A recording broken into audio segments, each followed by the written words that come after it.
Šīs ir jau 10. karavīru ziemas sporta spēles, un katru gadu tās notiek citā valstī. Latvijas izlase piedalās distanču slepošanā, biatlonā, zemledes makšķerēšanā un hokejā. Mēs atceramies vienmēr CISP devīzi – draudzība caur sportu, un tas ir pats galvenais. Vienmēr ir konkurence sportā, tas ir ļoti svarīgi. Mums priecēja tas, ka katrā valstī ir ļoti labi sportisti un vienmēr plec pie pleca var gūt ļoti labu pieredzi dažādās sporta disciplīnās.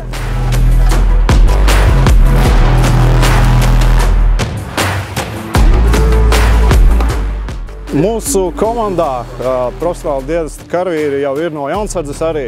Viņi tur šo rūdījumu jau gūst jaunsargu rindās, piedaloties sacensībās.